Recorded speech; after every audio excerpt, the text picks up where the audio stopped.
I'm Phil Lopes, and I'm the co-host of Arizona Politics Inside Out. I served in the Arizona legislature for 8 years, from 2003 to 2011. And during that time, for four years of that time, I was the House Minority Leader. And we were really lucky to have Phil as our House Minority Leader. I'm Paula Aboud. I'm a state senator until January 13th, 2013. I've been in the legislature 7 years, in the Senate. So we're delighted to bring the show to you, to experienced legislators talking about politics. What else is this show going to be about, Phil? Well, what our focus here is, or what we're trying to do with the public, is to inform you in a more useful and operational way about the workings of the Arizona legislature. And not just in an intellectual sense, not just so that you know more, but hopefully so that you can become more engaged. And we're going to be talking more during this show about how we think you can become engaged and try to influence legislation as well as communicate with your legislature. But overall, our purpose is to inform in such a way that you feel like you're getting an insider's view. And we do that for a purpose, because as experienced legislators, we both learned this, and that is that the public really doesn't understand how the state legislature works. For example, I would have people say, well, this is a good idea, and because it's a good idea, it ought to go. Well, the fact of the matter is, what goes and what doesn't go in the Arizona legislature has absolutely nothing to do with whether it's a good idea. Likewise, I've had people say, well, we elected you, you go up there and you do this. Well, it's not that easy because the dynamics of the legislature are so influenced by the majority over the minority. So we're going to be talking more about that. Well, the other thing I want to talk about, Phil, and I want to make sure that our public understands this, is Phil alluded to it, and that is that we by ourselves as the minority party cannot make the changes unless we get 16 votes in the Senate and you get 31 votes in the House. And because we only had 9 members last year, this year with the election that just happened, we now have 13, we still can't get to 16. Mm-hmm. So why do we need the public? And that's what I think that we're here for. You all want us to do the work, but the fact is if you stand behind an idea that we as Democrats have supported, we can't stop something that's bad and we can't get something good that passed unless we have support from Republicans. And it's really very hard to get that support. So why do we need you, the public? We need your active participation. You know, we have legislators down here in Southern Arizona that are Democrats and Republicans. And we need, number one, we need to hear from our people to see where they stand on issues, but we also need their help in conversing with Republicans and educating them as to where the public stands. So why this show is so important, Phil, and why I have agreed and want to do it, and why I want to do it with Phil especially, is to inspire and educate you, the public, to get involved in this process. And it's not that hard. It really isn't. Yeah, that's very good, Paula. Thank you. Let's talk now a little bit, if you talk first about the Senate, a little bit about the impact of the most recent elections on the Arizona Senate. Okay, so we had 9 members, 9 Democrats, and there were 21 Republicans. Now with this election, the redistricting happened, and now with a new election, we now have 13 Democrats and there are 17 Republicans. That's the most members we've had probably in, I think it's been in about 10 years. So it's a very good sign. We have the ability to try to get 2 Republicans to side with us to stop bad legislation. And we're in a really good position to do that. There are 2 Republicans in the leadership who are semi-moderate, who are very reasonable individuals. Their majority leader and their whip, I guess is what it is. So, and then there are, depending on the issues, you know, we may be able to peel off somebody else to stand with us. So we're in a position now that we haven't been in for a couple of years to be able to stop some legislation. Whether we can pass something that a Democrat promotes is a far less likely. Yeah. And let me just continue on with that same theme, if I might, to give you an example of how that actually works, and actually worked in the House in 2007, 2008. We had 27 Democrats. By the way, this election resulted in 25 Democrats in the House and 35 Republicans. But during the 07-08 period, we had 27 Democrats, which is we've only had 27 Democrats twice since redistricting, since 1966, and that was the second time. But with 27, and we had 4 potential moderate Republicans. So depending on the issue, we were able, at times, few times, but certainly able to do, to pick up 3 or 4 of those in order to get to the magic 31. But you've got to have people on the other side willing to listen to you and listen to your issue. Right. And that reminds me, you know, people talk about bipartisan. The fact of the matter is that no matter how bipartisan an individual might be, especially an individual in the majority, there is enormous pressure from the majority's leadership to toe the line. I know that those moderate Republicans that we worked with were under enormous pressure, and many times at great risk to their futures, if you will, when they sided with us. So the potential is there, but it's a risky business. It is, and it's not only the Republican leadership that is encouraging their members to be more and more conservative. But there are organizations out there that are extremely powerful. Sure. Particularly, I'm thinking of Kathy Herod and the Center for Arizona Policy. Right. She has pushed all these anti-women pieces of legislation. And if those Republican legislators don't toe the line and vote the way she wants them to, she will run someone more conservative and defeat a moderate Republican. So let's just talk about that just a little bit, because I think the public doesn't fully understand that we had moderate Republicans, and they have one by one been picked off by the conservatives. And this has been a focus in Arizona, and that's why we have such polarized houses. I mean, you know, the Republicans and the Democrats do not see very much eye to eye. And it's interesting, because one of the things that the public hears all the time is there's extremists on both ends of the spectrum. That's not true in my experience. In my experience, there are extremists on the right, but if there were any extremists on the left, they don't get listened to. They're not, you know, they're not relevant. So this business of being extremists on both sides is simply not there. But I wanted to give another example of the minority and the majority and how they work together. In this morning's paper, there was a report on a legislative committee that talked about taxes and school credits. And the article mentions, and I quote, even the chairman of the committee says it doesn't really save any money.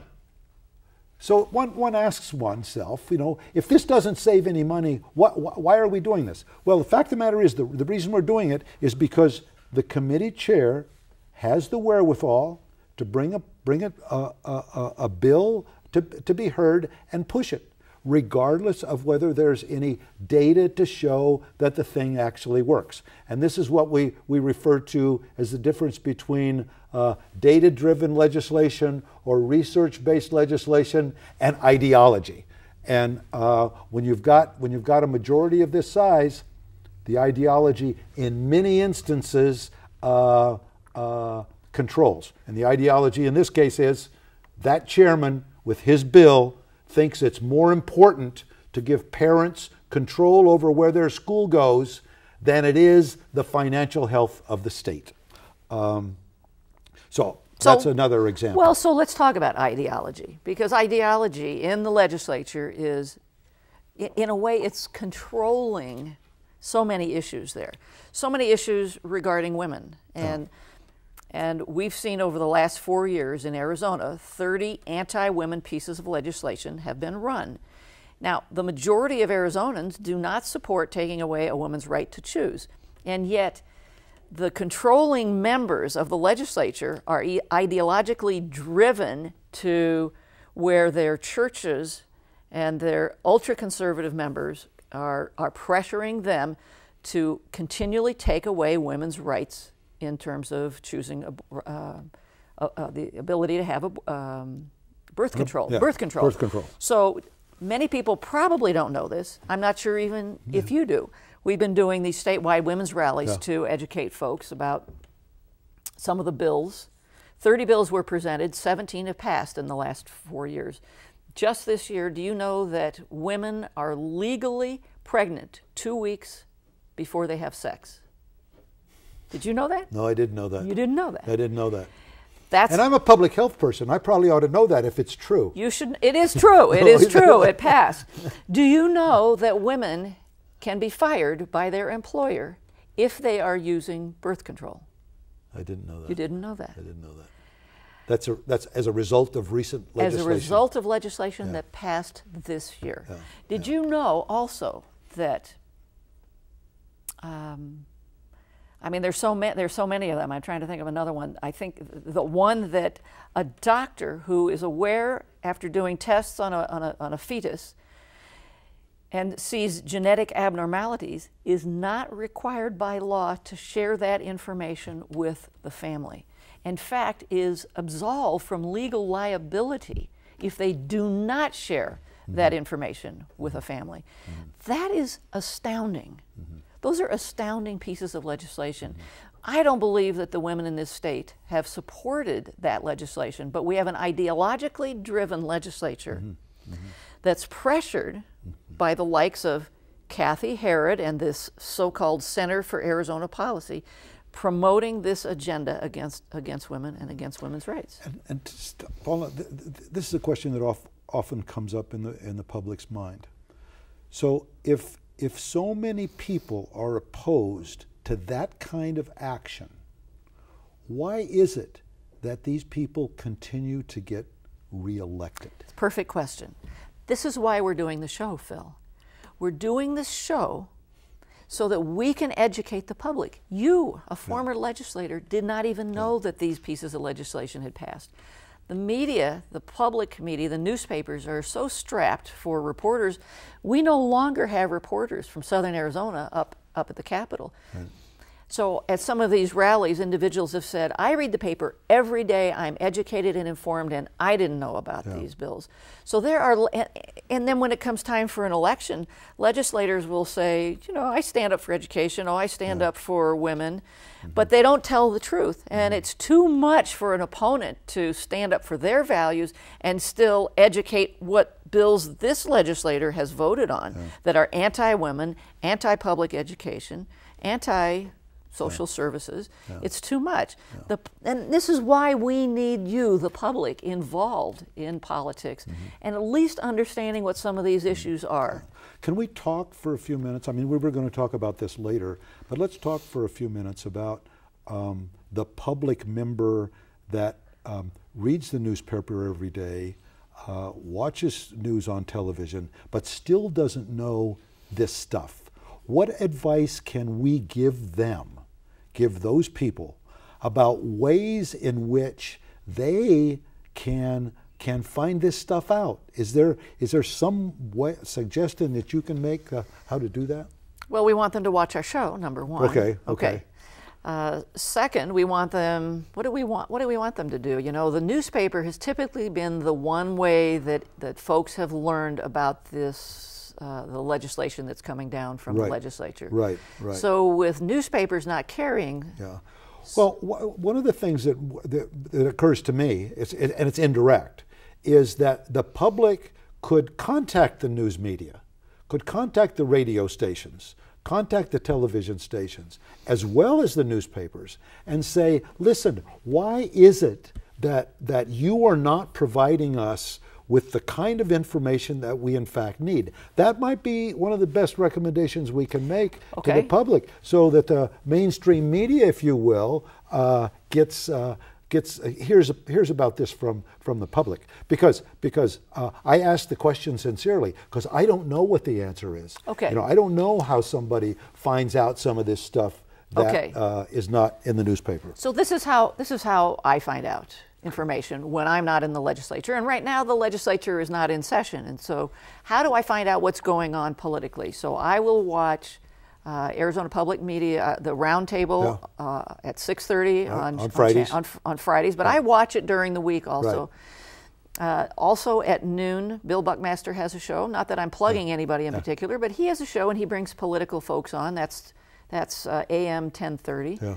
We also have John C. Scott, who does now a 3 o'clock to a 5 o'clock show on 1030 also, and where he's talking to a lot of local and state politicos, and he talks about politics. So those are some of the ways. Okay. Arizona Illustrated, Buckmaster, John C. Scott are all sources of information that people can. Sure. How do you find? How do you find? Well, I keep in touch with the Arizona Capital Times. They have an electronic yellow sheet that they put out that I get a bootleg copy of. And that's also another. Oh, that's way great. Of I want to make sure I get that too when I leave the legislature. But the other thing would be to join an organization, Planned Parenthood, who's been under attack. Excellent. Also puts out email alerts. There are many organizations that put out email alerts. This is what else I want to say, and this is what I want to say to the public also, that we need your involvement in politics, and we're asking you. You know, you look at Phil and me. We're just two down-home country folk. Well, not exactly, but kind of. You know, we're pretty, I certainly am. We are. We're really easy people to talk to, and all the legislators, for the most part, are really easy to talk to. And so we're asking you, the public, to begin to pay attention to politics, get to know who your legislator is, and to begin to talk to them, either through email or you know, in the community, or when they're on radio talk shows, to talk to them that way. Let me underline something that you said that I thought about earlier and didn't mention, and that is that all of us belong to groups. And when you're talking about influencing legislation, it's far better to try to do so as a member of a group than an individual. Why? And it occurs to me, well, let me just finish this thought. It occurs to me that, as you said with the Planned Parenthood example, that might also be a good mechanism to receive information about what goes on in the legislature. Whether, in my case, I'm a member of the Arizona Public Health Association. I'm active in the Democratic Party. So those are my sources as a result of being part of those groups. But I think we hadn't ought to neglect telling our public that via those groups can also be a source of getting information and not just influence. That's true. Yeah. And it's a good idea to be members in many organizations, because there are many issues. There are many issues happening. So chiropractors, for one thing, have always been involved in the legislature. And so we, as legislators, we would receive tons of emails from chiropractors on particular issues. The insurance industry, also, when an issue comes up that impacts them, we would get tons of emails from the business community, the insurance business community. And the whole point of bringing folks into the legislative process is so that your voice gets heard, so that the legislators hear where you stand. So, I've always bemoaned the fact that there isn't an organization that just represents everyday common folk, as opposed to a professional organization or the Arizona Public Health Association, which does lobbying. There's not one that just kind of represents everyday folks, and that's unfortunate. But I should quickly add that most of those everyday folks belong to some professional association, some group of some kind that either has or could have the capability to influence legislation. Well, but here's the question. Is the public really interested in getting involved in politics themselves? Well, we're making the assumption on this show, and it may be wrong, that they in fact are.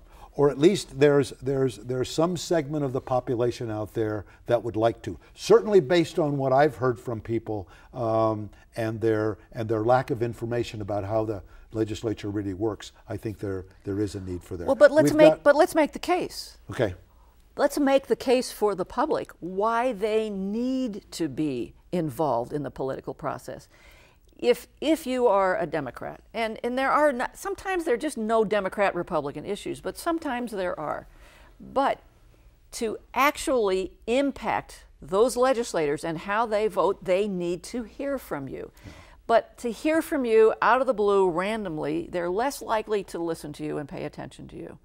The key here is to actually build a relationship with a legislator. And whenever I go and speak to a high school group or to an organization or wherever I speak, I encourage individuals to get to know who your legislator is. Go up and meet them. If you have an opportunity to meet them, go up and meet them, tell them your name, find out their name.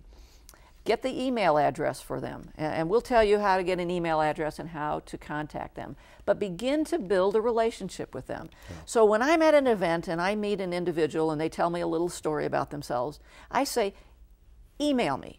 Let me hear from you so that I have your email address and you have mine. Yeah. And then the next time you see me, you can call me by my first name.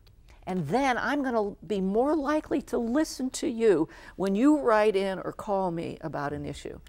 I think that's very good, and I would repeat that in addition to that, because many people just don't have the time to do what Paula rightfully describes as a good way to do this.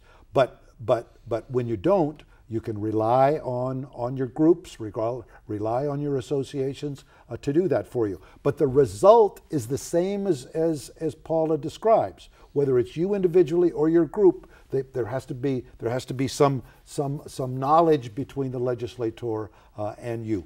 We've only got a few minutes more here on this opening show. I wanted to also mention one of the other impacts of the upcoming legislation, and that is the governor decided recently not to have a health exchange run by the state of Arizona, that we would prefer instead to have the feds run the health exchange. The health exchange is the major component of the Affordable Care Act, Obamacare, health reform, whatever you want to call it.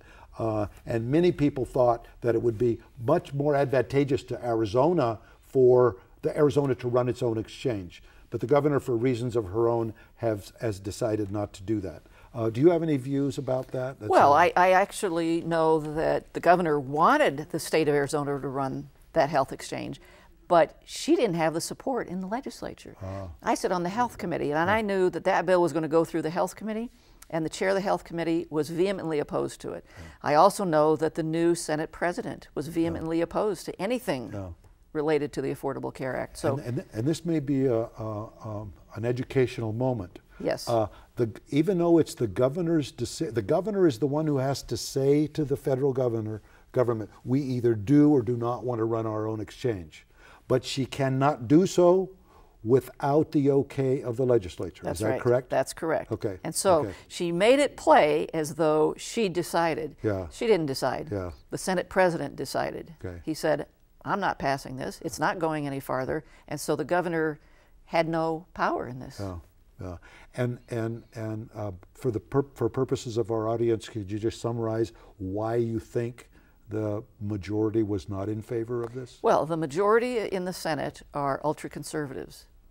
The new Senate president is an ultra-conservative, and the ultra-conservatives, actually the Senate president 2 years ago ran a bill to eliminate access completely from Arizona. He does not believe that a state or a government should be providing health care for its people.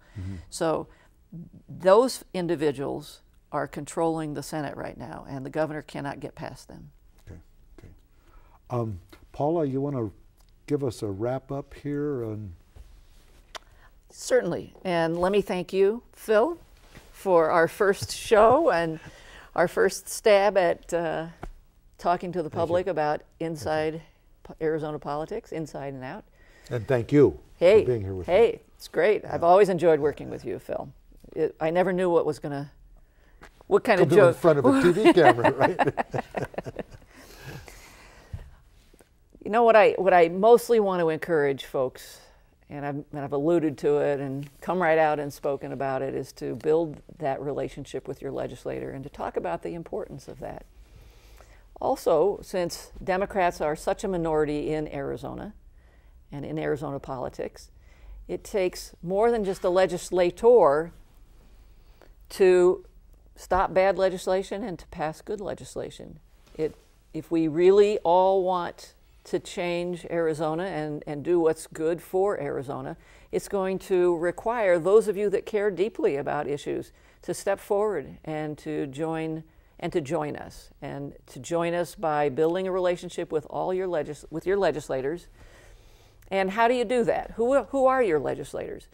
And how do you find out who your legislators are? So you can go to our website, the government website. It's www.azleg.gov.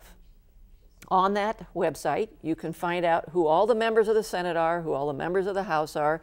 You can find out who your legislator is, and then begin building a relationship with emailing them. That's such an important way. If you don't have strong feelings about government in Arizona, you must be dead. I mean, there's so many things going on here that are impacting so many of us, and we really do need your help. So hope you'll step forward. One of the ways you can step forward is if you're a woman or an ally of women. Since we've had so many anti-women pieces of legislation run, we're hosting a rally on opening day at the legislature, January 14th. That's a Monday in Phoenix, between 11 a.m. and 1 p.m. Please contact me at Paula Aboud, PaulaAboud, @gmail.com, and let me know, and we'll have buses from Southern Arizona taking folks up there. So we hope you'll join us and begin your action and your public advocacy on behalf of women. And we thank you for joining us today, and we hope that you'll come back, and yes, Phil and I will have more inside and out information on Arizona politics. So take care, join us, see you later.